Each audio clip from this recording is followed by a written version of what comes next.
Welcome to Weekly English Satsang organized by North America Institute of Vihangam Yoga. My name is Neha and I have joined this satsang from Delaware. In this current time, our day to day life has been busy in fulfilling our physical and mental requirements and social responsibilities. In this fast paced routine life, the requirements of the soul are often forgotten. So, first, I would like to congratulate each one of you for taking some time from your busy schedule to fulfill the requirements of your soul through satsang. Through this satsang, you will experience the benefits of yoga and pranayama, which can positively impact your health and nourish your body. Let us move to the yogasana. We will now engage in a series of yogasanas to promote physical and mental well being. Before we begin, please read the disclaimer carefully. By participating in the activity, you agree and acknowledge and take responsibility of any such results. Yogasanas are very helpful in keeping our body fit and healthy. We are fortunate to get this human body. Human body is the only body which is capable of achieving salvation. In fact, salvation is the ultimate goal of human body.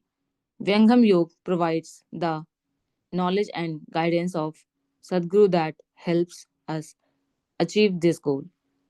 Let us know if you are interested in knowing more about Vyangham Yoga and learn meditation technique to get started in your spiritual journey. We have Silva Soniji from Vyangham Yoga family. She hails from Mumbai and India and will be guiding us with yogasanas. I would like to now hand over to Shulbhaji. Over to you, Shulbhaji. Good morning, Sadgurudeo. I hope everyone is doing well. If you can on your camera, that will be great for me. So today our topic will be basically the stretching and the flexibility as well as the strength. Okay, let's begin our session. Keeping your hands in a Dhyana Mudra. Okay, everyone is keeping your hands in Gyan Mudra, okay? Let me tell you a little bit depth about the Gyan Mudra. Okay, each one of you here knows how to keep your hands in Gyan Mudra like this, isn't it? Okay, this way, this way. But in true sense, you have to keep in Gyan Mudra like this. Okay, your hands will be in this way, where the fingerprint, you can see the lines of your fingers, all this. The one small dot is there, which is the end of your, um, you know, the circle end, and even your index finger, the same circles and the print is there. So you have to keep both the together with each other in this way. This is proper way to keep in Dhyana Mudra. We usually do wrong. We keep our hands in this way, or we are not conscious about it, like how we keep hands. So today onwards, we will keep our Jnana Mudra in this way perfectly, where your thumb indicates your mind and your index finger indicate your soul. So you have to connect your mind and soul together. Ready, everyone? Keep your hands in Jnana Mudra. Place it on your thighs. Remember, when you're placing on your thighs, you will not completely place directly straight. No, no, no, no. Not completely straight. Little bit close, keeping your spine straight. Take a deep breath in and completely breathe out. Breathe in, breathe out. One last deep breath in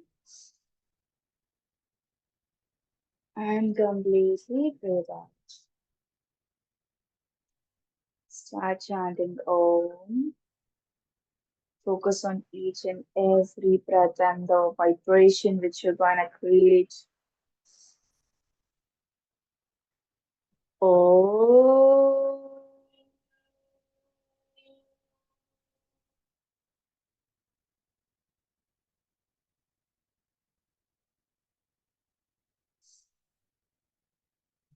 Om.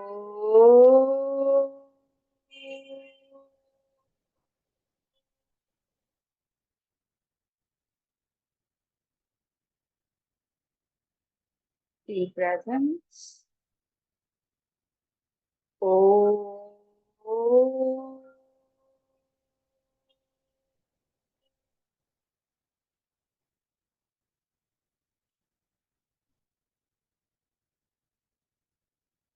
Join your hands.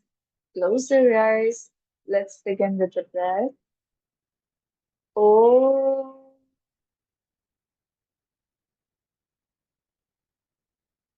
Sahana bhavatu.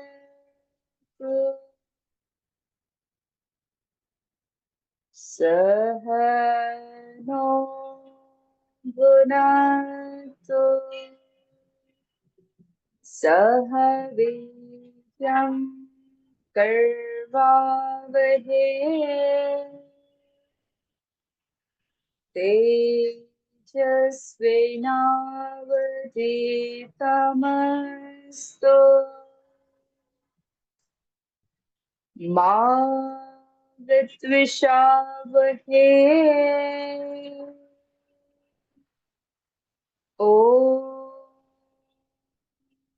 Shanti Shanti Shanti.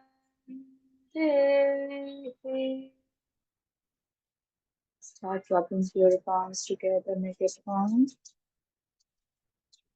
and slowly place it on your eyes. Feel the warmness. Gently open your eyes with a big smile. Everyone, come up on your mat. We will start with a bit of warm up. We'll go with the traditional yoga.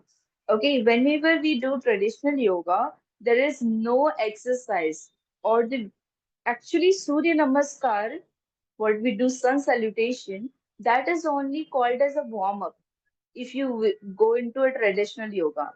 But in a normal, you do a little bit warm up, then you go for a Surya Namaskar, and then you go for the asanas. So we will start with a little bit traditional voice. Ready? Everyone, come up on your mat. I'll adjust my camera. Give me a moment.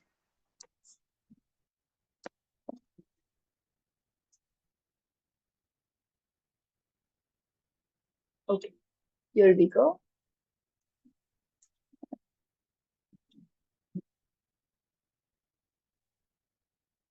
Ready, everyone? Let's begin with Surya Namaskar. Come at the edges of your mat. The first rule. Inhale and exhale. Join your hands. Inhale. Hands up and arch back. Exhale. Hands far forward down next to your feet. Inhale. Take your right leg back. Knee down. Toe pointing back. And stretch yourself. Stretch your body. Stretch, stretch, stretch. Retain. Both the legs back. Exhale, drop the knee, chest, chin on the ground. With inhalation, lift your head and chest up and arch back. Remember, you will not open your hands completely. Elbow will be closed. Exhale, hips up, heels on the ground, look back. Inhale, bring your right leg forward between your palms, left knee down, toe pointing back and stretch. Exhale, both the legs forward. Inhale, hands up and arch back. Exhale, Samastiti. This was just your half round. Okay? I always say go with the right, come with the right. That is just your half round of Surya Namaskar. Next round we will do only with your left side. Ready? Come on. Inhale and exhale. Join the hands. Inhale, hands up and arch back. Exhale, hands bow forward down next to your feet. Take your left leg back. Breathe. Look at the roof. Retain. That means hold the breath. Take both the legs back. With exhalation, drop a knee. Just chin on the ground. Buttock will be a little bit up. Inhale. Head and just up and arch back. Exhale. Hips up. Heels on the ground. Look back. Inhale. Bring your left leg forward. Exhale. Take the right leg forward. Inhale. Hands up and arch. Back. Exhale. Samasthiti. Okay, guys. Now we will have one quick round. Ready? Everyone? We got the steps. We got the movement. Ready? Inhale and exhale on one. Inhale on two. Exhale on three. Inhale four. Retain your breath five. Exhale six. Inhale seven. Exhale eight.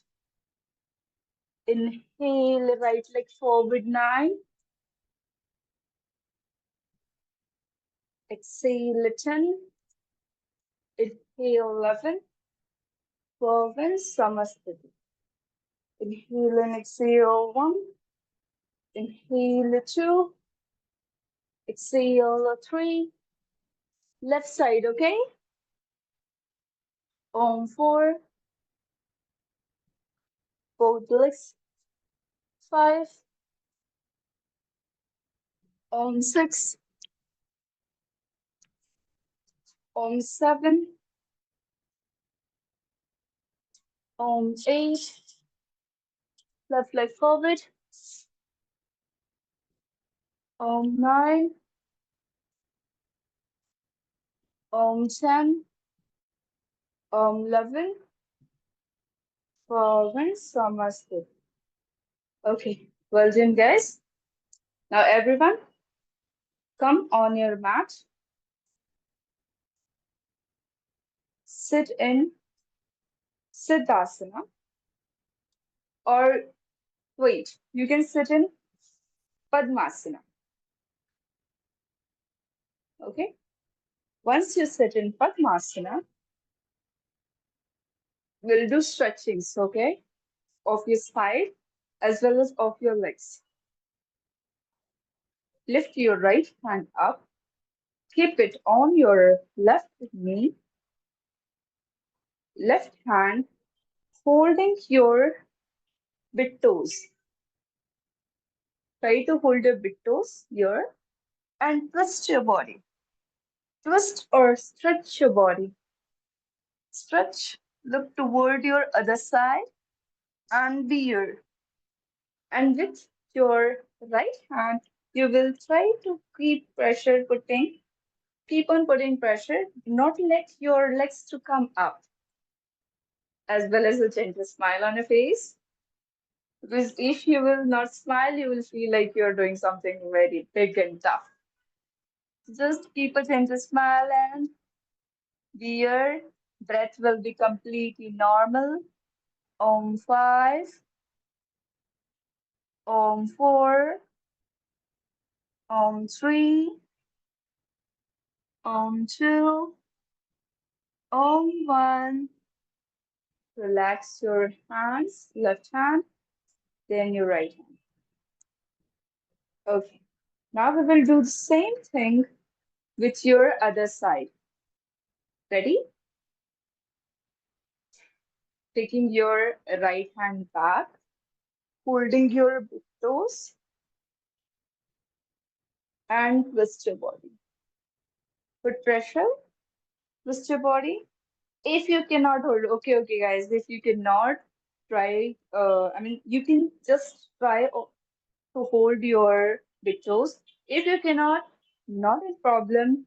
Wherever you can reach, if you can reach it, be here only and be on the count. If you can reach here, well and good. Here only, be on the count. And if you can hold completely, perfect. If you can hold completely, perfect. And try doing it. Om 5, Om 4, Om 3, Om 2, Om 1. Relax. Okay, just making the session a little bit interactive. Who's whoever's whichever side was flexible. If your right side was flexible, just put in a chair R. If your left side was flexible or you find it that left one was great, just put it L. Shriramji, which one side was good for you? Like you were easily able to twist and you didn't feel that much stretches, right or left? Right. Right. Okay. So your right is much better than your left. To be honest, for me, right was a little bit here and there, but left was good. Okay. The next stretching we will have it. Open your legs, right leg, or you can just take your left leg slowly with your left hand. Hold your left big toe. I just come a little bit here. Hold your left big toe with your right hand. Twist and exhale down and hold both the side. See, I have did this mistake. That is why I'm telling you what you don't have to do here. When you're going down, do not let your back be in this way. Open your chest, let chest out toward upward, and then twist your body. Open your chest. Don't do like this. Open your chest and veer wherever you can reach. If you can reach it, not an issue. If you can reach it, well and good. If you can hold, excellent. And veer. Hold here. Om Sham. Om Nine. Remember, guys, your breath will be normal. Do not hold your breath. If you will hold your breath, you will not feel the stretchings. You will feel the stretchings, but your nerves will not become flexible.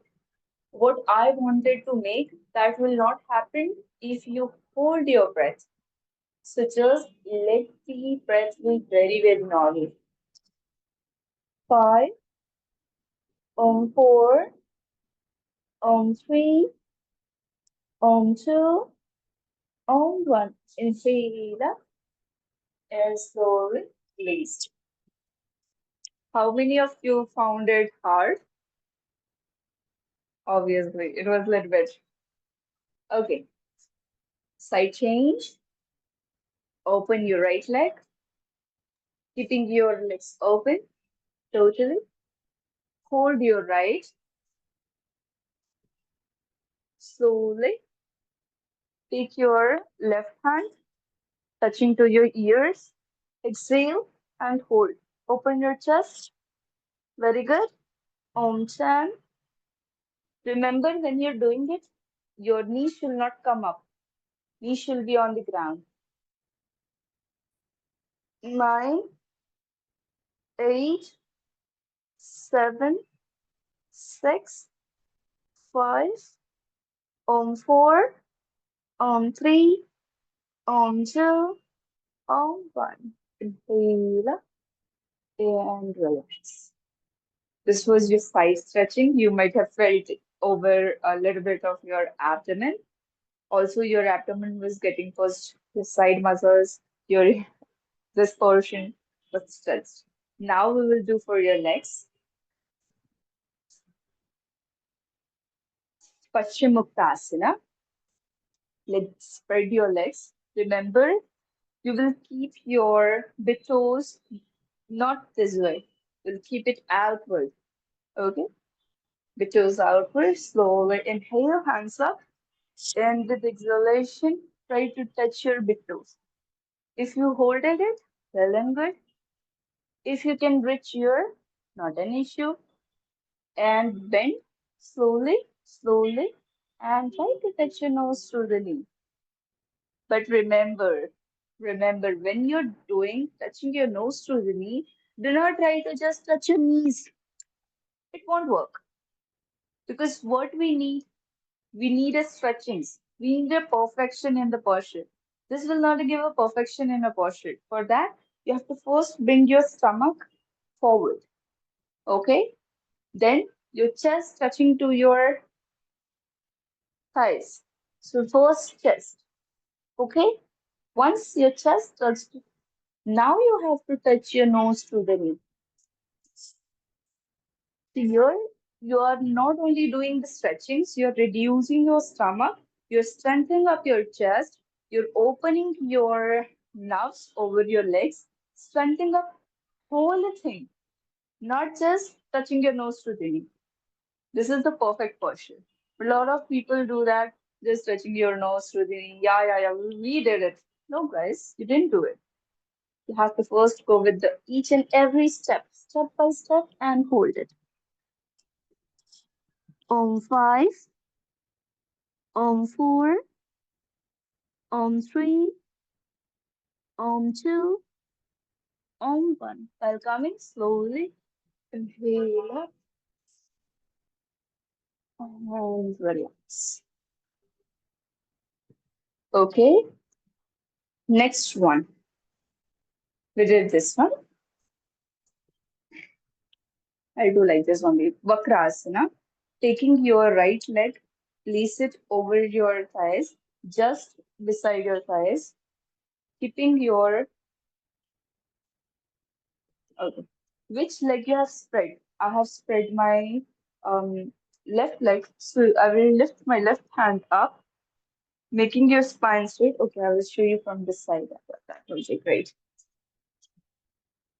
Up, twist your body and hold.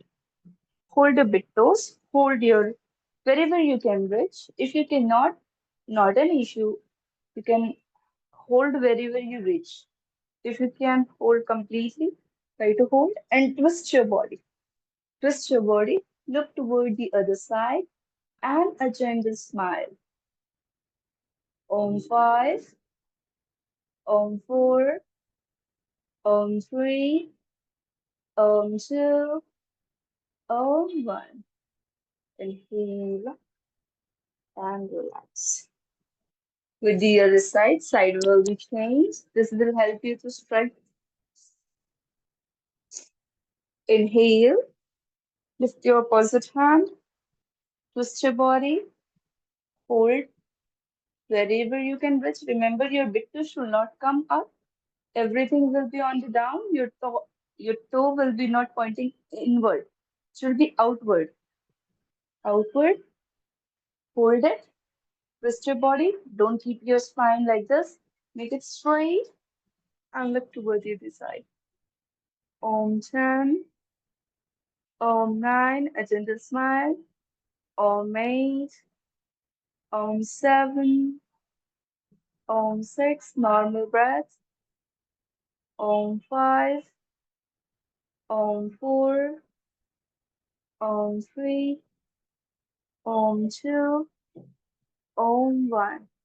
Release your head, release your hand, release your legs, and everything. Okay, guys, let's have a relaxation for some time.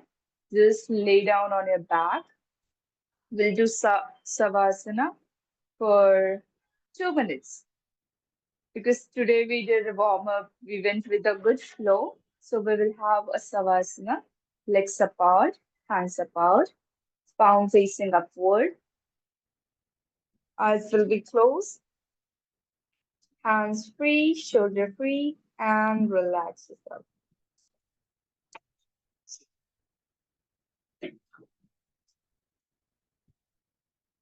I am relaxing. Mentally repeat. My feet, my feet are relaxed.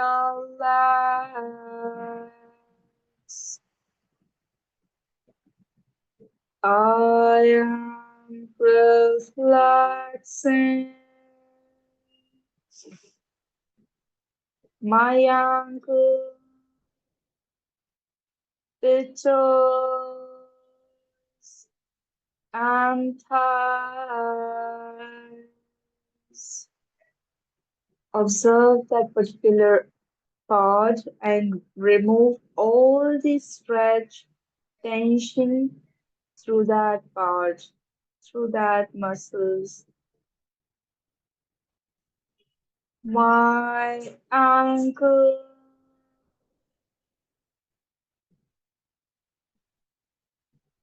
and thighs are relaxed.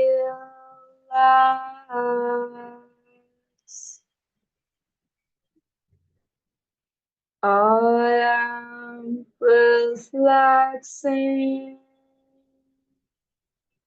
my lower back, middle back, and my upper back, my lower back, middle back, and upper back are relaxed.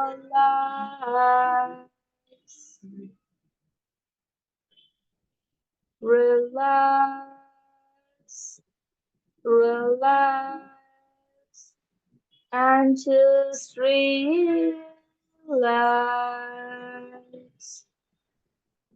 Completely surrender yourself to the Almighty God. Let the nature heal your body. Observe each and every organ.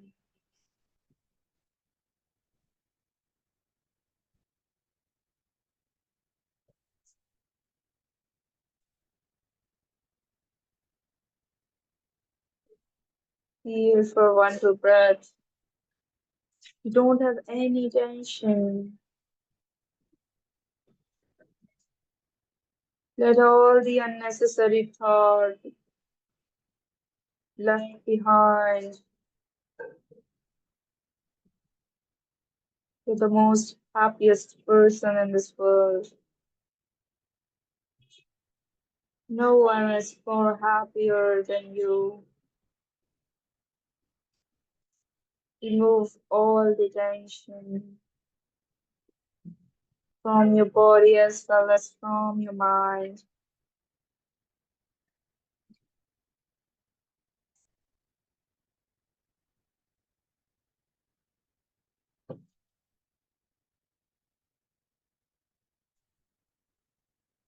Bring your legs together.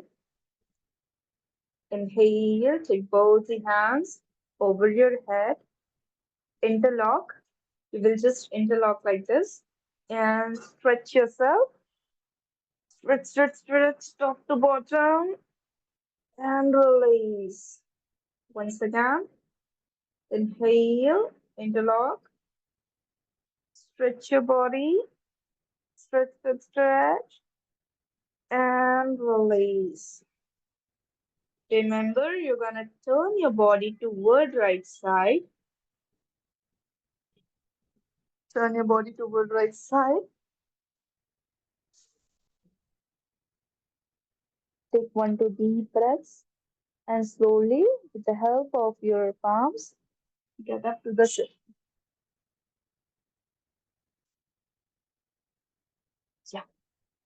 Sit in any comfortable asana, whichever you like.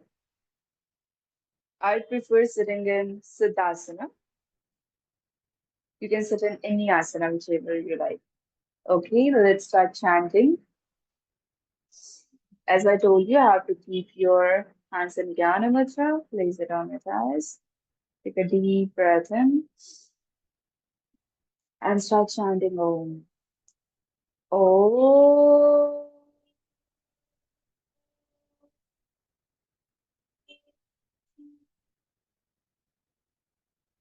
Om.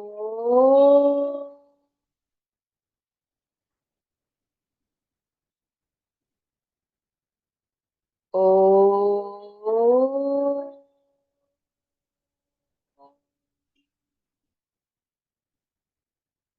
Join your hands, close your eyes. Let's begin with the prayer. Om.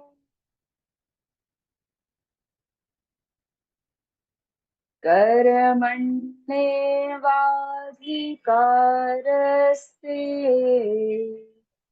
मा फलेषु कदाचन मा कर्मफलहेतुर्भूः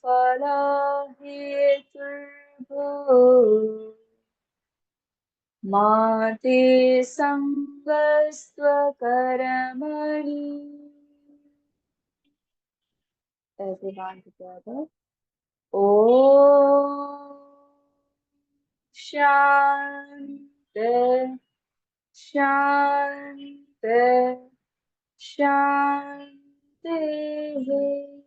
Start rubbing your palms and slowly make a form. Place it on your eyes. Take your hands apart.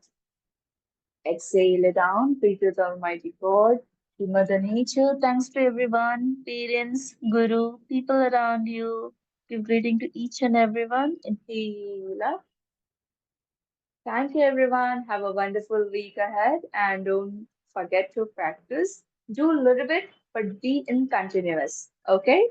See you to the next week. Till then, take care of yourself. Bye. Jai Sadgurudeo. Namaste.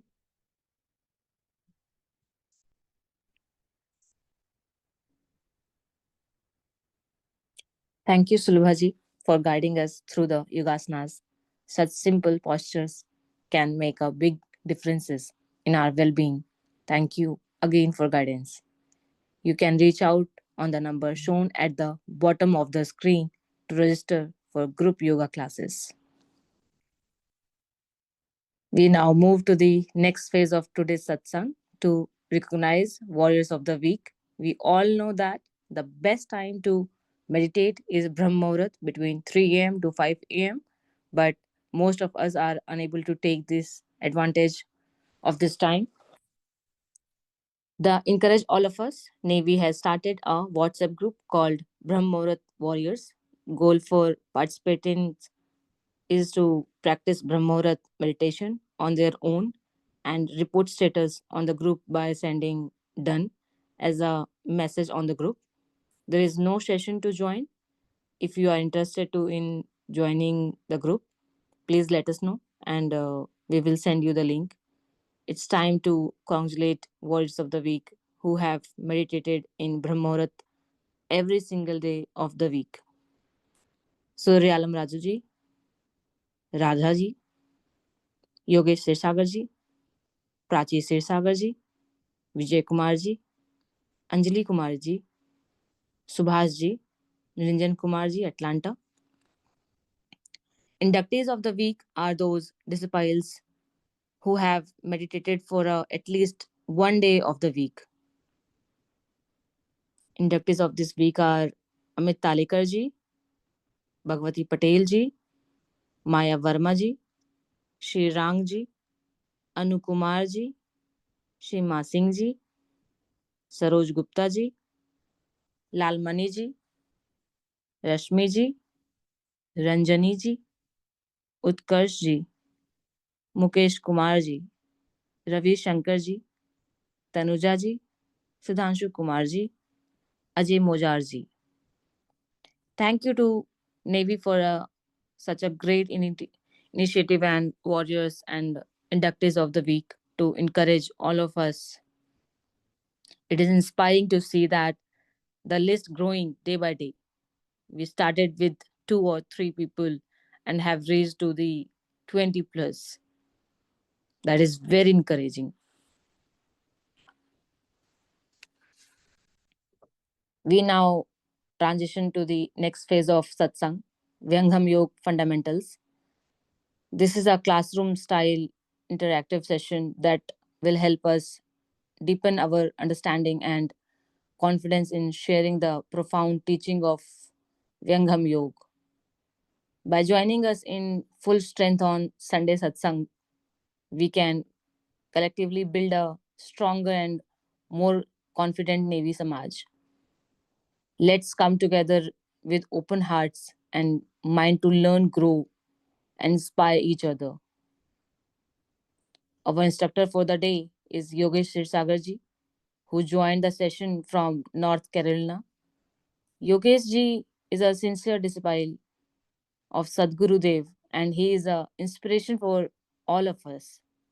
His soft spoken nature and full devotion and dedication in all the seva and prachar work is a great source of motivation and inspiration for Navy San Samaj. We have had the opportunity to listen to him in the past satsangs and indulge into his deep spiritual knowledge. I would like to request Yogesh ji to build upon last week's discussion on six internal entities. Over to you, Yogesh ji. Yes, Sadgurudeo. Let me share.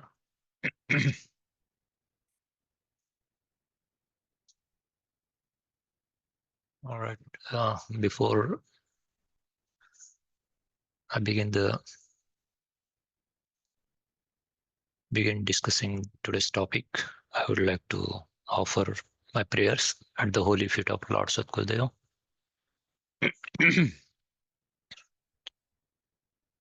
अखण्डमण्डलाकारम् व्याप्तं येन चराचरम् तत्पदं दर्शितं येन तस्मै श्रीगुरुवे नमः।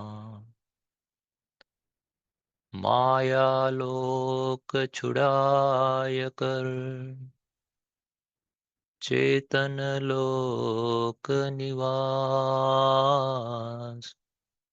सद्गुरुताको जानिए भक्ति मुक्ति जही पास। जन अधीन वंदन करे के ही विधि की जैसे वार पार की गम नहीं नमो नमो मम दे। Thank you, Nehaji, for giving me opportunity to share my understanding on this very fundamental topic that is a building block for every spiritual seeker. Just to recap what we discussed last week.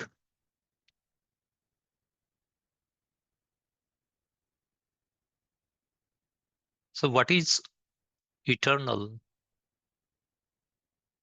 and what is transient?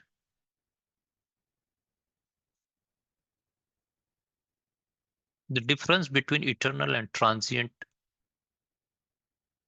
is very important to be understood for every single human being, irrespective of whether that individual want to progress on spirituality or not. Because when you have a good understanding of what is going to be there forever and what are the things those are momentary in your life, the life become a lot more simplistic. And therefore, from last week, we started to take a deep dive in understanding six eternal entities.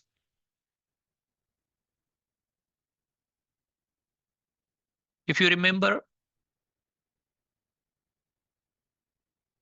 we categorize them in three categories. The first one is conscious entities, where we have four entities which come under the group of conscious entities. That is the Supreme Being, the cosmic creator, soul, what we call Jivatma, and Nitya Anadi Sadguru, the eternal master. Second category is inert entity, which is we call Prakriti or Mool Prakriti. And the third one, which is neither inert nor a conscious, what we call Kal, Samay, or time. We took a brief understanding of time or Samay or Kal, why it is eternal. And then we move on to the discussion of Prakriti. We try to understand what Prakriti really means. So it is nothing but the Parmanus or the most subtle, the subtlest inert particles or gross particles which cannot be further divided into. These are such a tiny, such subtle that any powerful human-made device cannot give you an opportunity to observe them, to study them. And that's why Swamiji says only those realized yogis who have the knowledge of Akshar Brahm, whose consciousness expands in the conscious zone, only those yogis could really see these Parmanus and how these Parmanus, reunite and depart from each other. Those Parmanus are nothing but the Mool Prakriti, or what we call Maya as well. And this Mool Prakriti is made of Sattva, Raja, and Tamogun. These Trigunas are always present. All these three gunas are present in every Parmanu, and therefore every single object that exists in this Srishti has these Trigunas. Now, what is the difference between Prakriti and Srishti? We discussed last time in detail that Prakriti is the root cause, Mool Karan, while the Srishti is the result of it. Just like you have soil or clay, and then you make a vase or a pot from that clay, or you have gold and you make a jewelry out of that gold. So that is the difference between Prakriti and Srishti. That's where we, stopped last week. Now let's move on and discuss the next one.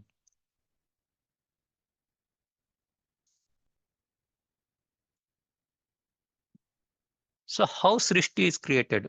We tried to, discuss brief of it last time, but because of the time limit, we could not go through in detail. So as I always mention, Swarved, which is encyclopedia of spirituality, give answer to every single spiritual question. And how Srishti is created, that is also very in detail Swamiji has explained. Swamiji says, Purush Surati ke udaya mein आदि शब्दमय आय हिरण्य गर्भ ताको कहे सलिल अंड उतराय. What does that mean? When Supreme Being, when Paramatma desire for the Srishti creation,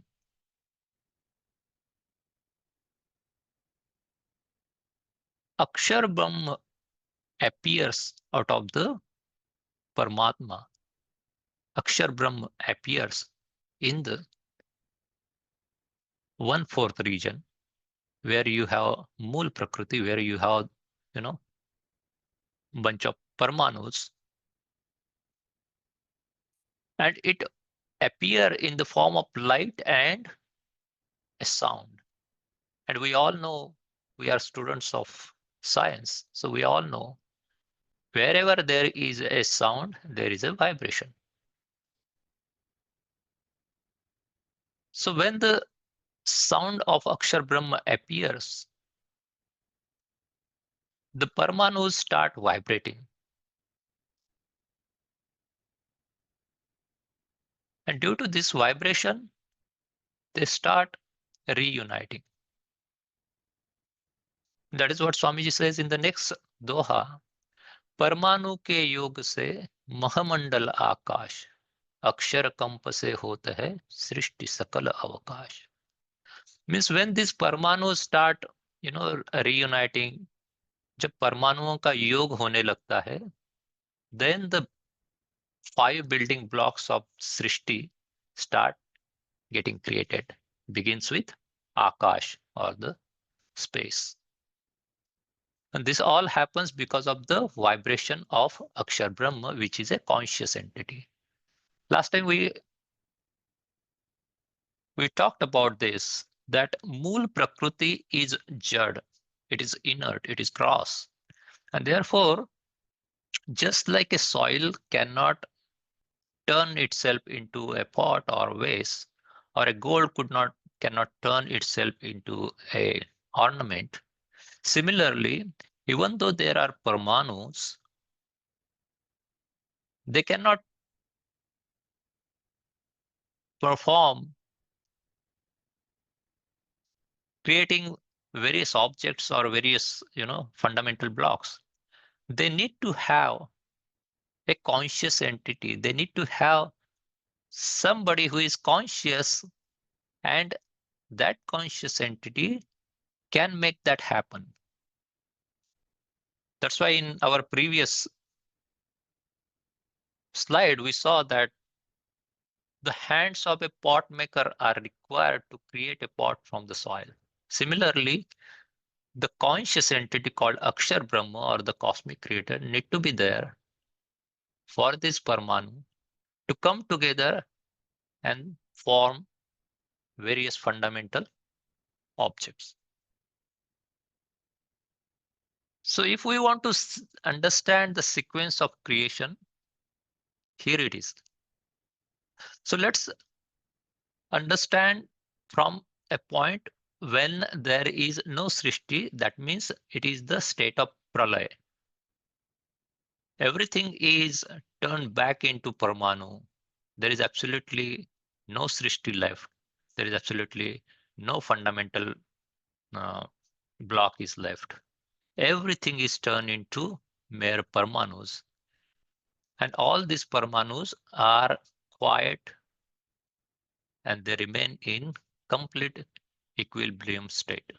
There is no vibration, there is no movement, there is no, yoga viyog happening. In that situation, what happens is these trigunas of Parmanu, that is Sattva, Raja, Tama, they all stay in equal state. Means what happens is when these Parmanus come together, they also varies the balancing of or the proportion of sattva, raja, and tamogun, and based on which guna is more, the effect of that guna reflect on that particular object. That same thing happens with us also, with the human body, because human body is also made from the objects or the fundamental blocks of prakriti. So when it is a pralaya state, there is a complete silence. There is absolutely nothing happening there. And when, as we see in the Doha, when Paramatma desired to create a new Srishti, so this is like it is in night hours, and now a day is breaking. So at that time, when Paramatma desires, without Paramatma's desire, Srishti do not get created. So it has to come in Paramatma's thought that he is going to create a Srishti. That is when Akshar Brahm appears in the 1/4 region from the 3/4 region of Paramatma. We will talk about this 1/4 and 3/4 region later. So due to the desire of Paramatma, Akshar Brahm appears in the 1/4 region where there are Paramanus. And due to the sound, that is the first sound of Srishti. That is the first Shabd that appears in Srishti. And that sound creates the vibration in Paramanus. Then Paramanus start getting united together, and then first 5 fundamental blocks, that is space, Vayu, Agni, Jal, and Prithvi, they get created. After that, all the non-living things are created. And once everything is created, then there is a life begins in this Srishti. So first, 5 fundamental blocks get created. Then from these 5 fundamental blocks, the non-living things are created. And when everything is set, then the living beings start getting created or appearing in the Srishti. So that is how the sequence of the creation of Srishti happens. Now, this Srishti continues for whatever time Paramatma desired to continue the Srishti to happen or expand. At one point of time, just like our day ends, because the day begins, there has to have the end. So when it is, let's say in simple form, simple words, when the evening start happening, again, when Paramatma desired to dissolve this Srishti, Akshar Brahm again disappear into the 3/4 region. Once the vibration, once the sound of Akshar Brahma disappear from this Srishti, everything dissolve, everything get destroyed. And Swamiji has explained how that happens in Sankat Mochan, how the terrible storm, start happening, and all the planets and galaxies start breaking into pieces. And eventually, this entire Srishti dissolve back into the Mool Prakriti or Parmanu, which are then goes into equilibrium state. So this is the cycle that keep forming and getting dissolved based on Paramatma's desire. However, now you have to understand one thing. It all happens because of Paramatma's desire, but Paramatma itself or himself never play a direct role into creation of Srishti or dissolving the Srishti. For that, Akshar Brahma is there. So when Paramatma desires, Akshar Brahma appears into the 1/4 region, and when Paramatma desire for Pralaya, Akshar Brahma disappear back into the 3/4 region and Pralaya happens. So इसीलिए Swami ji in Swarved says गति दे गति में है नहीं, means because of Paramatma everything happens, but Paramatma is not directly involved in making these things happen. All right. Now, why is this Srishti created? We understood that there are three reasons of behind Srishti. That is Mool Prakriti, Akshar Brahm, and Jivatma. But then what is the purpose of creating Srishti? Because we all know Paramatma don't do anything for no reason. There has to be some reason why Paramatma is doing all these things. So there are two purposes for this one. The first one is, and we briefly touch upon this one. The first one is, so basically Srishti is created for Jivatma. Simple. Now why for Jivatma? Because Jivatma come into the bondage. It performs some karmas, and now to bear the fruits of karma, that Jivatma again need to have that same setting. So Srishti has to be there so that Jivatma can bear the fruits of his karmas. And that's why Srishti is created. That is another reason. If you see, we often say that, you know, there are so many variations in this Prakriti, so many variations in this Srishti. Swamiji says, कर्म की विचित्रता से ही सृष्टि विचित्र होती है. Because every individual soul's karmas are different, therefore the fruits they have to bear are also different. And that has to happen in Srishti. Therefore, the Srishti also become a very different for everybody, so that every soul, every Jivatma can, you know, complete the the karmic phal for their karmas. And it is not just about, you know, bearing the fruits of those karmas. Because Jivatma come into bondage from salvation, Supreme Soul also give an opportunity for that Jivatma to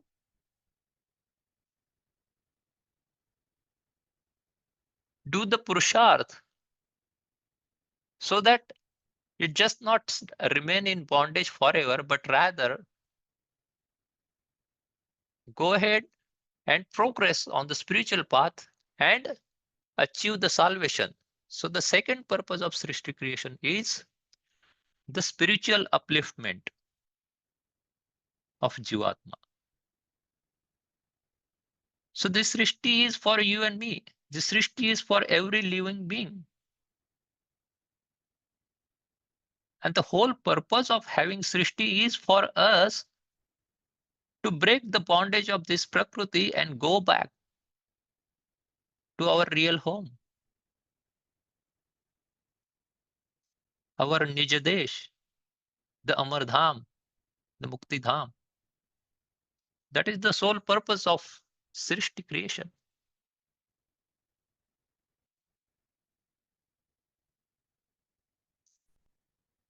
Now, this is very important to understand, because people often discuss this, even the scientists discuss, and they try to, you know, reach to the conclusion of how big Srishti is. So we understand that Paramatma create Srishti from Mool Prakriti, Srishti happens. But then how big is it? We need to have the answer for that one too, isn't it? So that's where Swamiji says, let's say this whole circle is Paramatma, because everything Absolutely everything has Paramatma in it. Everything is staying with the support of Paramatma. Paramatma is a foundation for everything. इसलिए Paramatma in Vedas, Paramatma is called Stambh, means pillar. So Paramatma is a pillar for every single thing. Even the eternal entities have Paramatma in them. There is absolutely nothing where Paramatma do not exist. So if you see this diagram, let's try to assume Paramatma in circular form so it is easy to understand. So out of this entire circle, the 1/4 region of the circle is where the Srishti happens and get destroyed. The creation and destruction happen in the 1/4 region. That is where the Mool Prakriti is. That is where those Parmanus are that exist forever because they are also eternal. So everything happens in this 1/4 region. All those building blocks get created here. Eventually the Srishti get destroyed, the Pralay happens. So everything that we experience around us happens in this 1/4 region. Another thing is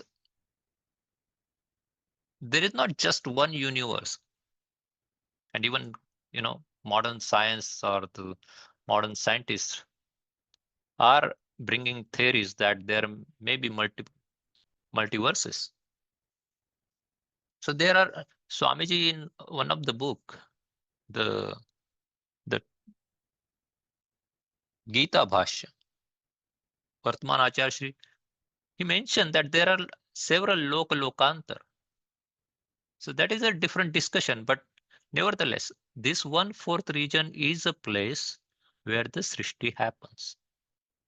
And rest of 3/4 region is what is called Mukti Dham, Amarlok, or eternal bliss, the ocean of eternal bliss. There is absolutely not even one Parmanu that exists in this 3/4 region. प्रकृति का लवलेश भी इस 3/4 या 3 पाद सच्चिदानंद में exist नहीं होता. This is pure nectar, and therefore only those soul who reach to salvation cross this 1/4 region, the boundary of 1/4 region, and come over to the 3/4 region, where they can stay as long as they could. There is no limit for that.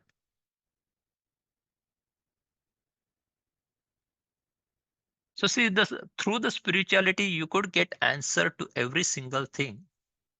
But with physical science or physical studies, you have limitations.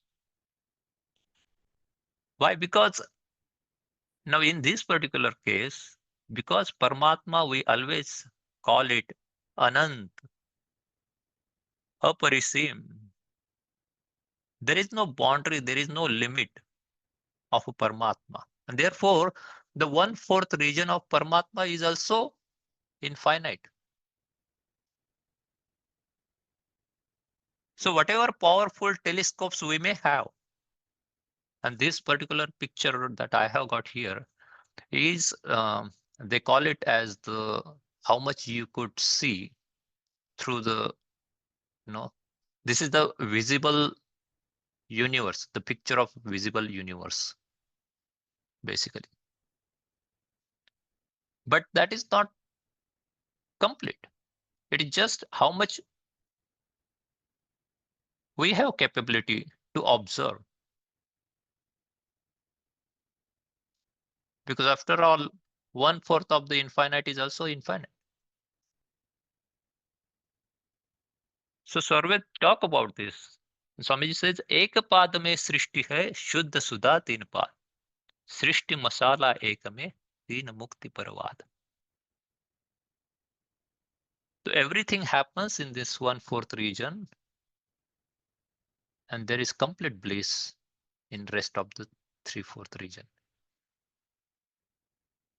And the ultimate goal of human being is to cross this 1/4 region and reach to that 3/4 region. Now this is very interesting. So when I said that Srishti, when the sequence of Srishti, when I was mentioning that, I also mentioned that first what happens is the non-living things are getting created, and after that living beings appear. So Swamiji has explained that these living beings are also can be categorized in 6 categories, and each category Swamiji call it as a Srishti because they how they come to existence is different, and therefore Swamiji call it as a Srishti. So Swamiji says Sankalpik Sansiddhak hai अरु अस्थावर जान अंडज पिंडज उद्बीज यह षट सृष्टि प्रमाण. Means there are 6 categories how you can put all the living beings into. So what is sankalpik? Now this is not about the living beings on Srishti, but this is where the beginning of Srishti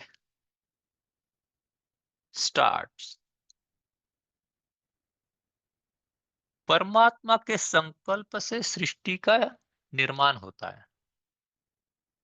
As we discussed earlier, the origin of Srishti is when Supreme Being desired to have a Srishti. So that is a Sankalp. So that's why it is called Sankalpik Srishti. So that is the first one. Then the second one is Sansiddhak. So we always discuss about whether it is an egg or a chicken. Who exists first? So here is the answer.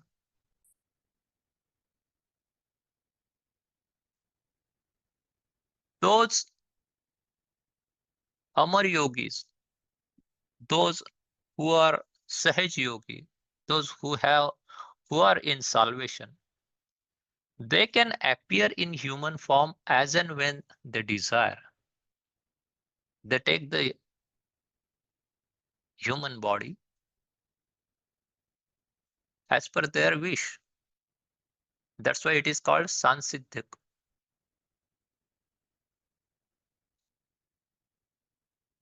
The third one is Sthavar, means which remains at one place. It doesn't move. It remains stationary, like trees, plants. All those stay at one place. That is one category of living beings. The fourth one is Andaj, means those who born from eggs. There are birds, reptiles, or many egg-born living beings. They all come under Andaj Srishti. Then there is Pindaj, like us, mammals. And the last one is Ushmaj, means those creatures who born out of the heat or humidity, like mosquitoes. So Swamiji has categorized all living beings in these 6 categories. How beautiful is that? This gives the complete understanding of the entire how the Srishti creation happens, when it created, what happens, how the human appear, how this entire Yonij Kram starts and continues. So that is the beauty of Swarved. That is the beauty of Vihangam Yoga. Once you come here and start exploring, the more curious you are about the knowledge, the more you get out of it. So I think I will take a pause here. This is quite a bit of detailed, explanation of Prakriti or Srishti.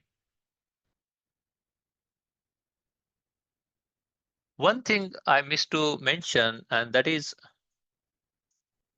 now what happened to the souls who are in bondage at the end of at the end of Srishti?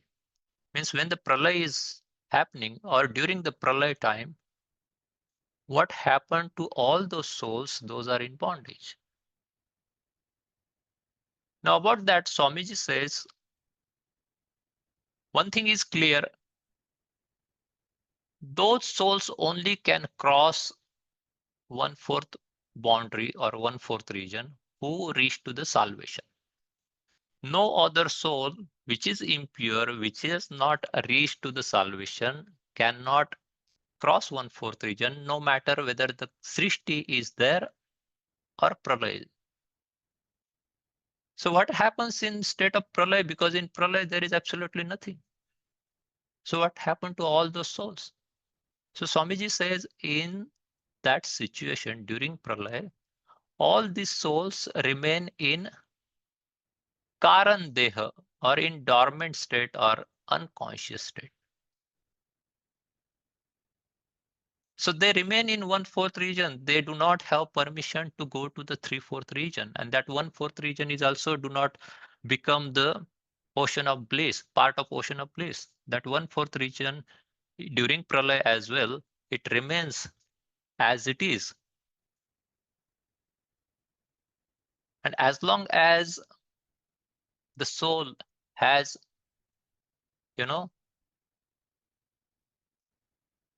karmas with it, the karma's account is not nil, they still have to stay in Srishti. They still have to stay in Prakriti. They still have to stay in 1/4 region. They cannot cross. So they remain in Karan Deha. They remain in unconscious state. And when the Srishti again appears, eventually, based on their karmas, they get a prarabdha and they get a body.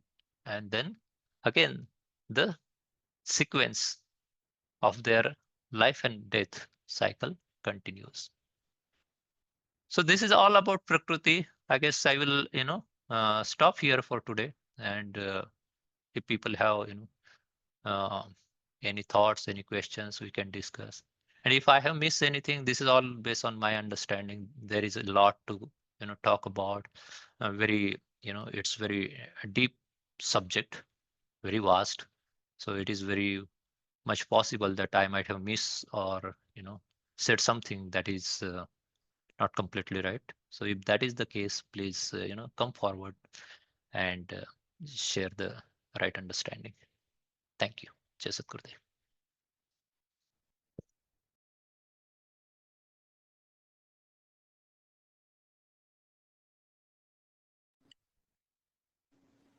I would like to express my sincere gratitude to Yogeshji for his invaluable guidance and teaching on Vyangham Yoga fundamentals. His expertise and dedication are definitely helping us to enrich our understanding brick by brick and empower us to share this profound knowledge with others. I would like to express heartfelt thanks to all the participants who actively engaged in the session. Your enthusiasm and insightful experiences have made this a truly enriching experiences. Together, we are building a strong foundation for sharing the transformative power of Vihangam Yoga. I would like to request that if anyone has any questions or thoughts or would like to share any of their narratives on the same lines, anyone who has joined this session for the first time, please introduce yourself and share how you learned about this satsang. Yes, Sadgurudeo. Good morning, everyone. Thank you, Yogesh, for a wonderful description on the sequence of creation. Um, I had a question. I was actually listening to a satsang, and they were also saying that when the Mahapralaya happens and everything is going back to its origin and starts with the Prithvi Tattva going inside Jal Tattva going inside the Agni Tattva going inside the Vayu Tattva, and Vayu Tattva going inside the Akash Tattva. And at that point, the Akash Tattva, it goes into the Mahat Tattva, and then Ahamkar, and then Mul Prakriti. So, but at the same time, the subtle aspect of the life, which is the antakard, so that is for the physical elements, but the chetan element, which is the, or maybe not even the chetan element, actually the sukshma elements, such as the man, buddhi, chitta, they begin to also assimilate into the in um, I'm not exactly remembering that, but they're saying that the buddhi goes into the Vayu Tattva, and then the Man enters into Akash Tattva. I should have taken a note about that. But as all the tattvas are getting back to its origin, so similarly the Antahkarn also begins to uh, become part of one of those parts of the creation. And like you were saying, that eventually the soul uh, goes back to the Karan Sharir. But when it goes into the Karan Sharir, it looks like there's a more dissection there, which is the Karan Sharir. Its other elements, such as the Man, Buddhi, Chit, enters into one of those physical tattvas. Do we have any mention about that in the survey? Vijayji, do you have any insight on that one? You would like to share something? Yes, Uday.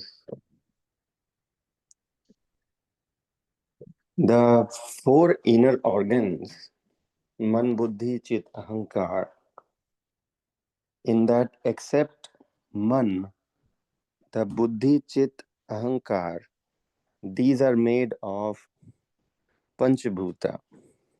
That means it's not composed of just one element. It is made of 5 fundamental blocks that Yogeshji shared.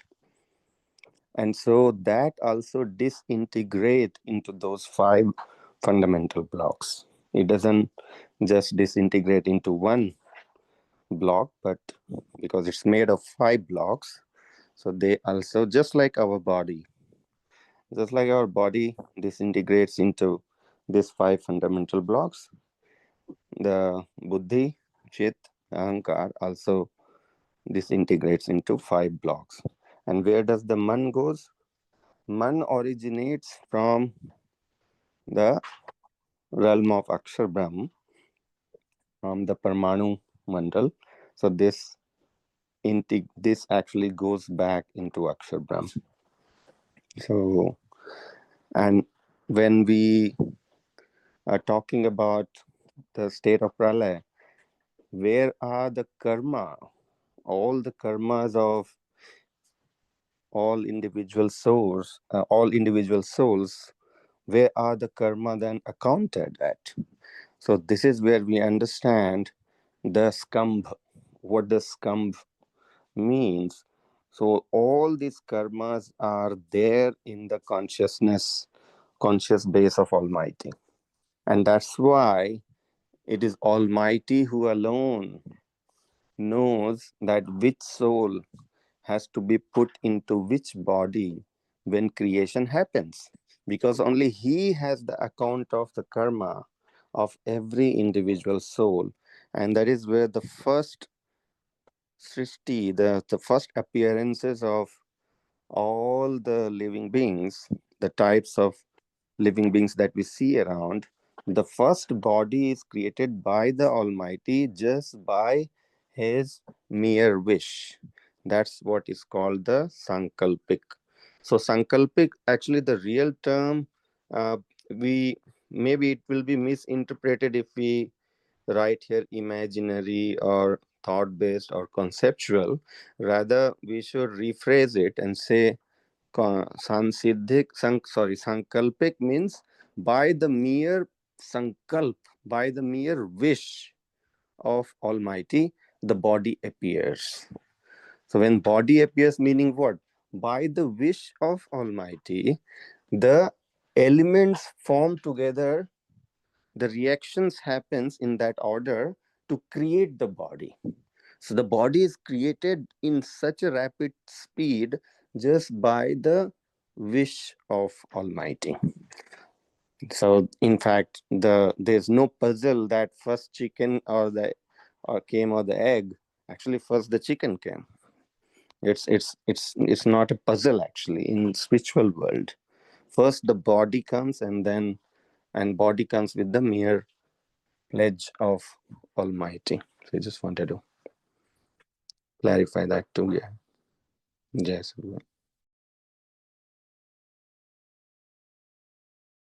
Ji, thank you, Vijayji. I think that absolutely makes sense because when the first Brahma's kalp begins, right, and the first manvantar, the first Manu comes, looks like most of the creation begins to happen through imaginary because the Manu is the mind born son from Brahma, from which is really the Akshar Brahm. So I think that kind of makes sense, and that is why in the Abrahamic religion they have this Adam and Eve. Adam is the first Manu, in a way, kind of you can call it, because Adami became Adam, and so that is the Sankalpic body. And you are saying that um, the the mind born that we were talking about, which is the Sankalpic Sharir, looks like, and its origin is inside the Akshar Brahm, as opposed to the Karan Sharif. Is that what the distinction is between the? Because looks like, yes, you were right. Every tattva, the intellect, chitta, ahamkar, merges into the five elements, and also into the sattva, rajas, tamas, which is part of the uh, ahamkar. And but the man has its origin even more above that. Is that what the understanding is? Yeah, I'll just make one more correction to my wordings. The man originates from the Akshar Brahm. In fact, it is not even the realm of Parmanu Mandal, but it is, as we understand that there is a Navam Chakra, right? Beyond the eighth body in the realm of Akshar Brahm, there is a ninth chakra, and the center of that you can say, has a space of origin of man tattva. So when we are talking about uh, the disintegration of these elements, they disintegrate into five fundamental blocks, except the mind. When these elements disintegrates, they disintegrates into five fundamental blocks, but each of those fundamental block is composed of certain proportion or the 100% proportion of one of these three trigunas. For example, Akash Tattva. Akash Tattva is made of the Satogun. Akash Tattva is completely composed of Satogun. If you talk about Prithvi Tattva, Prithvi Tattva has all the other elements because it originates, it derives itself from, in sequence, it comes at the end. So it has all the elements, it has the tamogun in majority. So it goes like this, and then so when it disintegrates, eventually it disintegrates into those five fundamental blocks first, and then those five fundamental blocks will start also disintegrating in sequence, and at the end only what remains is Akash Tattva, and even that also collapse into create the equilibrium in the trigunas.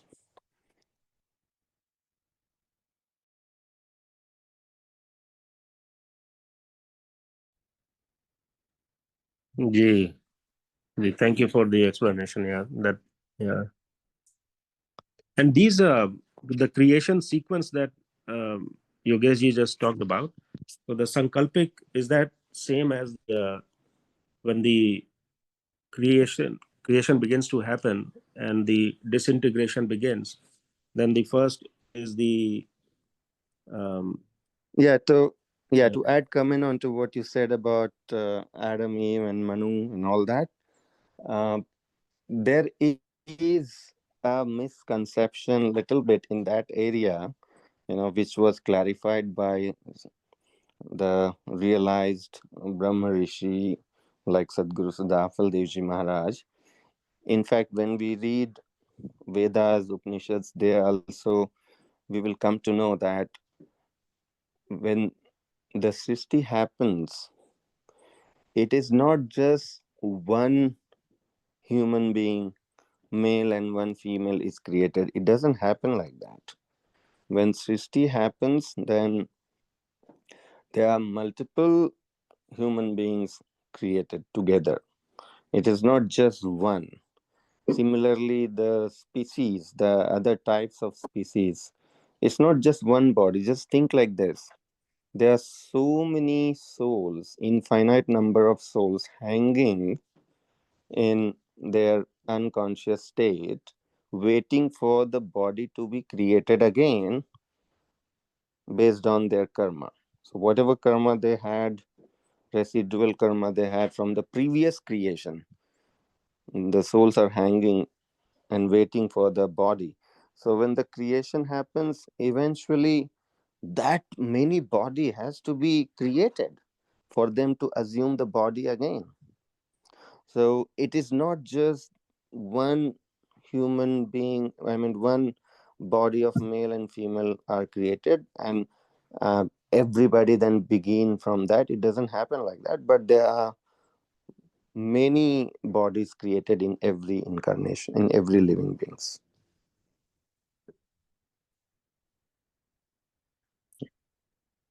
ji, ji, ji.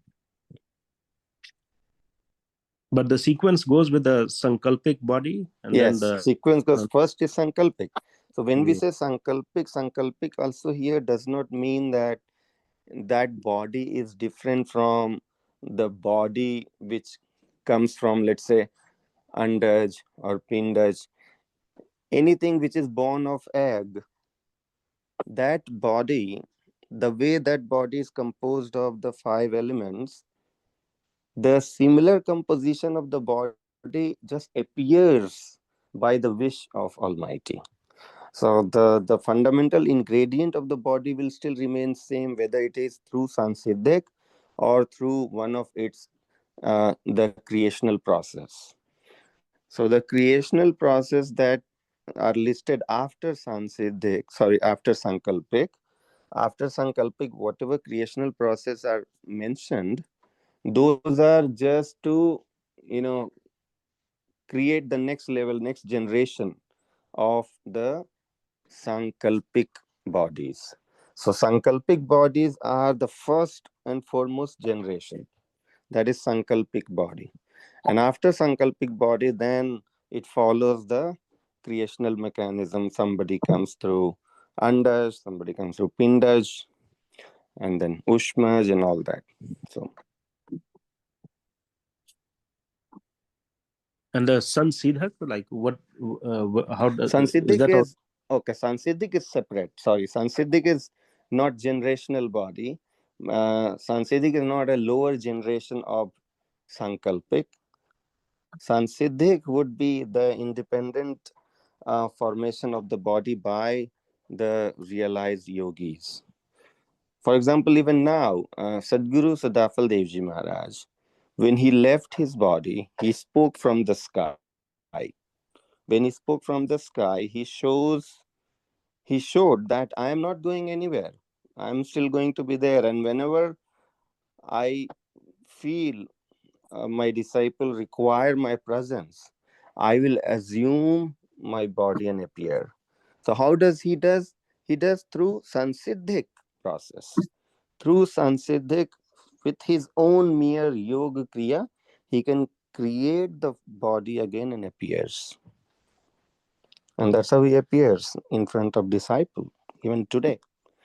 So there the salvated souls who are chosen by the Almighty to just bring harmony in the world, and they appears through Sansiddhik.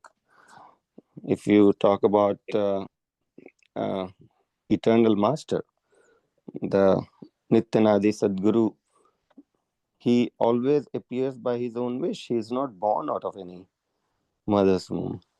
So, so the Sadguru's appearances is Sansiddhik. He has his own ways of making his body and appear. But when we talk about Sadguru, it is totally different story, by the way, because his Nityanadi Sadguru appearing in the body, his body is composed differently.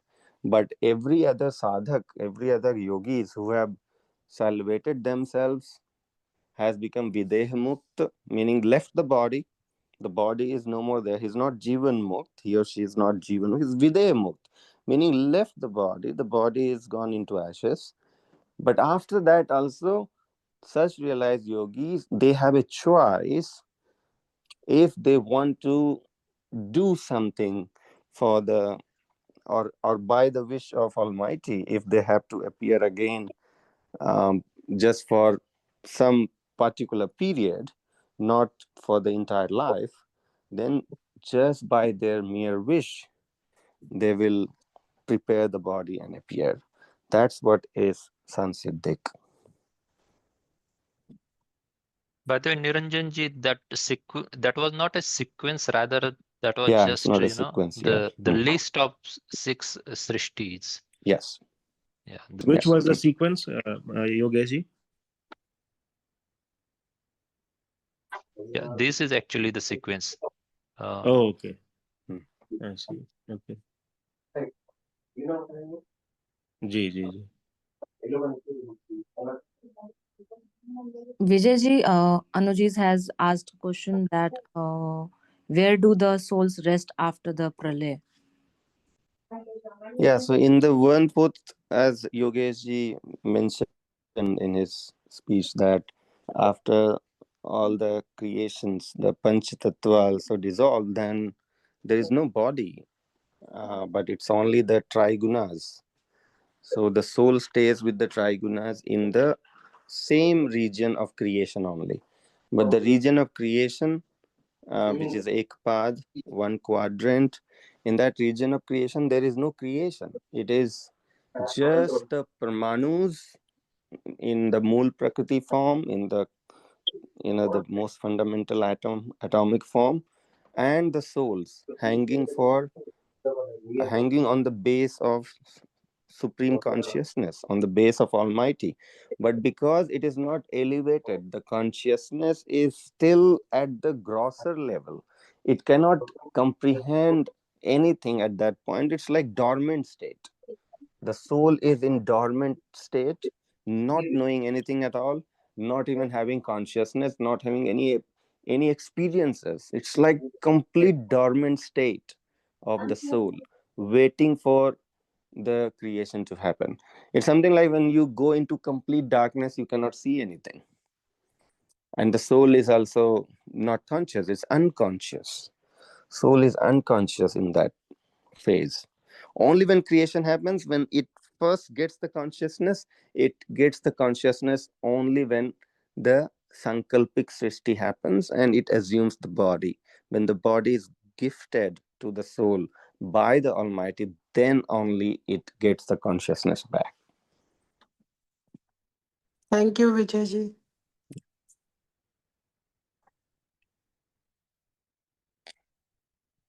Now we have reached the last phase of today's satsang. I request everyone to sit down for the Shanti part. In Shanti part, we chant for peace for everyone in this universe. My Sadgurudeo bless the entire cosmos with the peace, love, and prosperity. I would like to now request Ranjita ji to recite the last few lines of Shanti part for us. Over to you, Ranjita ji. जय सद्गुरुदेव everyone. शांति पाठ। हे प्रभु शांति स्वरूप हो, शांति शांतिमय शांति, शांति शांति जन शांति हो, पूर्ण शांतिमय शांति। हे प्रभु शांति प्रदान कर, दूर हो सर्व अशांति, देव सदा फल शांतिमय, शांति शांति सुख शांति। जय सद्गुरुदेव। Over to you. Thank you, Ranjita ji. I would like to thank all of you for joining today's satsang. I encourage everyone to ponder upon the topic we discussed today. I would like to extend a heartfelt thanks to Sulubha ji, Yogesh ji, Vijay ji, Ranjita ji for actively engaging in this session and for the team behind this for organizing and coordinating this satsang. I pray to Sadgurudev for peaceful and spiritual week ahead for all of us. See you all next Sunday at 9 a.m. EST on the same Zoom session. Have a wonderful day and week ahead. Jai Sadgurudev.